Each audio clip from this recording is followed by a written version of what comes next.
नमस्कार दोस्तों, pro trading art में आपका स्वागत है। तो पाइथन सीरीज में आज हम लोग डिक्शनरीज में ऑलरेडी कई सारे कॉमनली यूज्ड मेथड्स देख चुके हैं, जिसमें हम लोग गेट कीज वैल्यूज आइटम्स देख चुके हैं और अपडेट भी देख चुके हैं।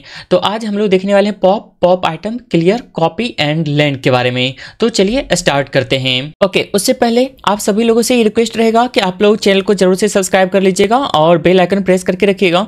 अब से मैं इसमें कंटिन्यू वीडियो अपलोड किया करूंगा। बहुत दिनों के बाद मैं अपलोड कर रहा हूँ। लास्ट वीडियो 3 नवंबर को अपडेट किया था मैं, टाइम मुझे नहीं मिल पा रहा था सही से, ठीक है ना। और ये सीरीज स्टार्ट भी बहुत पहले किया था, 7 जनवरी को ही स्टार्ट किया था पिछले साल, ठीक है ना। तो बहुत टाइम हो गया, ये समाप्त नहीं हो रहा है। तो पर मैं अब यहाँ से रेगुलर रहूँगा निश्चित रूप से, ठीक है ना। मैं इसके लिए सेपरेट टाइम निकालूंगा और रेगुलर वीडियो अपलोड किया करूँगा इसके ऊपर। तो आप लोग निश्चित रूप से अपडेट रहने के लिए सब्सक्राइब करके रखिए। ओके, तो डिक्शनरी के इन मेथड्स को समझने के लिए हम लोग ये एप्लीकेशन बनाने वाले हैं, जिसमें हम लोग इन सभी का यूज केस समझेंगे। तो इसका एक डेमो देख लीजिए आप पहले। जैसे हमारे पास बीपीसीएल, सिप्ला, एसीसी कुछ स्टॉक्स के साथ हमारे पास यहाँ पे लिस्टेड है और टोटल स्टॉक्स कितना है 3, वो है यहाँ पर मेंशन है, ठीक है। तो यहाँ पे मान लीजिए अगर हमें बीपीसीएल में 50 क्वांटिटी और ऐड करना है तो बीपीसीएल और यहाँ पे टोटल क्वांटिटी सपोज 50 क्वांटिटी और ऐड करनी है तो ऐड स्टॉक कर दूंगा यहाँ पे और अपडेट ऐड या फिर अपडेट। अगर पहले से नहीं रहता तो उसे ऐड करता, मान लीजिए इसे रिमूव करते हैं तो रिमूव करते हैं और फिर से ऐड करेंगे तो 50 क्वांटिटी के साथ यहाँ पर ऐड हो गया। और इसी में मान लीजिए हम लोग क्लियर पोर्टफोलियो करते हैं तो सभी को ये रिमूव कर देगा। तो कुछ इस तरह से इसका हम लोग यूज करने वाले हैं। तो चलिए एक एक करके अब समझते हैं सभी कोड को। ओके, तो सबसे पहले हम लोग पॉप मेथड्स को समझते हैं। Remove the key value pair with the specified key and returns the value. If the key is not found it returns the default value. इसका क्या मतलब हुआ? तो चलिए हमारे पास एक एग्जाम्पल है, इसे हम लोग एडिटर में समझते हैं। ओके, तो हमारे पास यहाँ पर पर्सन नाम का एक डिक्शनरी है जिसमें नेम और एज नाम का 2 की है, ठीक है ना। तो हम लोग पॉप मेथड का यूज करते हुए एज को रिमूव करने वाले हैं, जिसके लिए हम लोग यहाँ पे की पास करेंगे, ठीक है ना। तो इसको अगर हम लोग यहाँ पर रन करते हैं तो आपको यहाँ पे 27 रिटर्न होकर के मिल जाता है, यानी जिसे रिमूव करता है उसे ये रिटर्न भी करता है, ठीक है ना। मान लीजिए इसी को हम लोग एक बार और यूज करते हैं। सपोज यहाँ पे दोबारा रिमूव करने की कोशिश करते हैं, ठीक है ना, जबकि हम लोग एक बार ऑलरेडी रिमूव कर चुके हैं।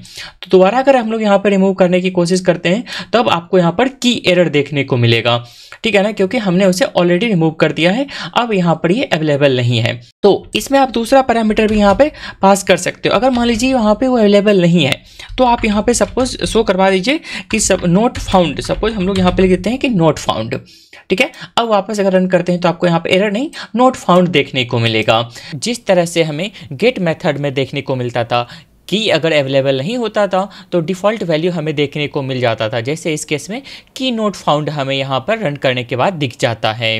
ओके, तो अब हम देखने वाले हैं नेक्स्ट मेथड पॉप आइटम के बारे में। Removes and return an arbitrary key value pair from the dictionary as a tuple, यानी जो ये रिमूव करेगा उसे आपको एज ए टपल के रूप में रिटर्न करके देगा।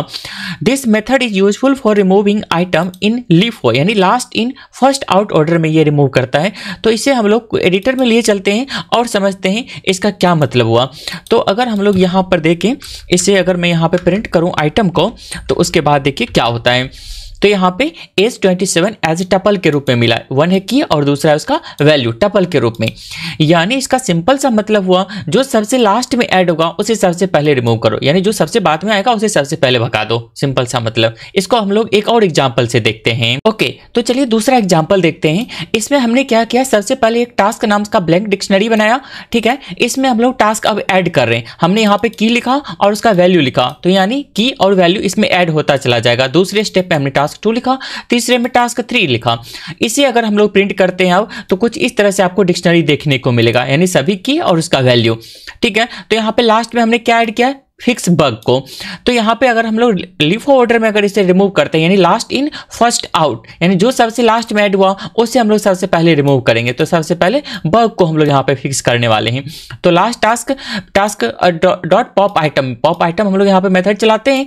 तो अगर हम लोग इसको प्रिंट करके देखते हैं यहाँ पे तो आप देखिएगा तो यहाँ पे टपल के रूप में सबसे पहले टास्क 3 यहाँ पे बग फिक्स वाला रिमूव हुआ है। उसके बाद हमने फिर से पॉप मेथड चलाया, तो अब उसके बाद सेकेंड वाला था टेस्ट एप्लीकेशन वाला हमारा यहाँ पे फिर से चला, और लास्ट में हम लोग यहाँ पे राइट कोड वाला यहाँ पे प्रिंट होकर के मिला, उसे जब हमने रिमूव किया, ठीक है ना। तो last in first out order में ये काम करता है पॉप मेथड। आई होप आपको ये चीज समझ में आ गया होगा। ओके, तो हम अब नेक्स्ट मेथड देखने वाले हैं क्लियर। ये क्या करता है, तो रिमूव्स ऑल की value pairs from the dictionary living it empty. यानी जब भी हम लोग ये मेथड यूज करेंगे तो उस डिक्शनरी के अंदर जितने भी एलिमेंट होंगे, जितने भी की वैल्यू पेयर होंगे, उन सभी को वो रिमूव कर देगा। तो चलिए इसे भी हम लोग कोड में देखते हैं। ओके, तो यहाँ पर देखिएगा तो हमारे पास ये डिक्शनरी है, इसको हमने पहले प्रिंट किया है सबसे पहले, उसके बाद हम लोग इसे क्लियर कर रहे हैं, और क्लियर करने के बाद फिर से प्रिंट करके देख रहे हैं हम लोग। तो इसे जब हम लोग रन करेंगे तो यहाँ पर देखिएगा तो सबसे पहले हमें डिक्शनरी मिल गया, और उसके बाद क्या किया हमने, इसे क्लियर कर दिया। क्लियर करने के बाद उसे हमने फिर से प्रिंट किया, तो अब हमें यहाँ पे ब्लैंक डिक्शनरी देखने को मिल रहा है, यानी हमारा डिक्शनरी यहाँ पे कंप्लीटली एम्प्टी हो चुका है। तो कुछ इसी तरह का काम कर रहे हैं हम अपने इस एप्लीकेशन के लिए। जब भी क्लियर पोर्टफोलियो के ऊपर क्लिक करते हैं तो यहाँ से सभी को रिमूव कर दिया जाता है। जैसा कि अगर आप यहाँ पर कोड में देखिएगा तो हमने यहाँ पे क्लियर पोर्टफोलियो नाम का एक फंक्शन बना रखा है, जिसके अंदर सबसे पहले हम लोग स्टॉक पोर्टफोलियो को हम लोग क्लियर कर रहे हैं मेथड से, क्लियर मेथड का यूज करते हुए। अगर इसके ऊपर जाइएगा तो आपको यहाँ पर दिख जाएगा कि एक डिक्शनरी है जिसको हम लोग क्लियर मेथड का यूज करते हुए कंप्लीटली रिमूव कर रहे हैं। ओके, तो अब हम लोग देखने वाले हैं यहाँ पर कॉपी मेथड्स के बारे में। ये क्या करेगा, तो creates a shallow copy of the dictionary, the copy is a new dictionary with the same की वैल्यू पेयर्स। तो इसको भी हम लोग एडिटर में लिए चलते हैं और डिटेल्स में समझते हैं। ओके, तो अब हम लोग यहाँ पर देख रहे हैं कि जैसे हमारे पास यहाँ पे पर्सन नाम का यहाँ पे डिक्शनरी है पहला, इसे हमने प्रिंट कर लिया तो हमें ये फर्स्ट डिक्शनरी मिला। उसके बाद क्या किया हमने, इसका कॉपी बना लिया, तो उसका भी हमें यहाँ पे प्रिंट फिर से देखने को मिल गया इससे, ठीक है। उसके बाद हमने दोनों का आईडी प्रिंट किया, ठीक है ना। तो यहाँ पर अगर आप नोटिस करिएगा तो दोनों का आईडी डिफरेंट है, यानी मेमोरी में जब ये दोनों ऑब्जेक्ट क्रिएट किए गए हैं तो दोनों डिफरेंट लोकेशन पे हैं, यानी सेम ऑब्जेक्ट नहीं है, ठीक है ना। तो अब यानी अगर हम लोग इसमें चेंज करते हैं तो जितना कॉपी किया गया है उसके बाद से हम लोग उसमें ऐड कर सकते हैं, ठीक है ना। जैसे इसमें मान लीजिए हमने हॉबी ऐड कर दिया कोडिंग का यहाँ पर, तो अब हम लोग दोनों को यदि प्रिंट करें तो पहला जो हमारा डिक्शनरी था उसमें अभी तक कोई भी चेंजिंग नहीं आए हैं, और जो हमने न्यू कॉपी किया था उसमें ये डिक्शनरी में यहाँ पे ये की और वैल्यू ऐड हो चुके हैं, ठीक है ना। तो कुछ इस तरह से आप कॉपी का यूज कर सकते हैं, यानी अपने कोड में किसी स्पेसिफिक पॉइंट के बाद आप चाहते हो क्या जो सेपरेट कर दें, यानी स्टार्टिंग का जितना था उसमें एलिमेंट वो अपना सेपरेट जगह पे रहे और दूसरा वहां से कुछ और मॉडिफाइड वर्जन आपके पास रहे। तो कुछ इस तरह से आप कॉपी करके काम कर सकते हैं। ओके, तो अब हम डिक्शनरी में लास्ट में देखने वाले हैं यहाँ पे लेन फंक्शन के बारे में। ध्यान रखिएगा मेथड नहीं है, फंक्शन है। तो ये क्या करेगा, रिटर्न्स द नंबर ऑफ की value pairs item in the dictionary, यानी हमारे डिक्शनरी में जितने भी यहाँ पर एलिमेंट होंगे उनको काउंट करके यहाँ पर बताएगा।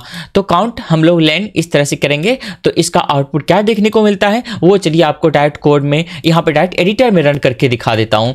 तो यदि हम लोग इसे अगर प्रिंट करें, प्रिंट यहाँ पे काउंट को प्रिंट कर लेता हूँ मैं और रन करते हैं तो 2 जैसे यहाँ पे मिल गया, यानी हमारे पास यहाँ पे 2 एलिमेंट हैं। ओके, तो इस वीडियो में फिलहाल के लिए इतना ही। आगे हम लोग इस सीरीज में देखने वाले हैं डिक्शनरीज के बाद हम लोग सेट्स के बारे में समझेंगे, और इसके अलावा भी हमें बहुत चीज़ कंटिन्यू करना है, ठीक है ना। आगे बहुत सारे मॉड्यूल बचे हुए हैं, इन सभी को हम लोग कवर करेंगे। तो आप लोग निश्चित रूप से सब्सक्राइब करके रखिएगा। तो थैंक्स फॉर वॉचिंग।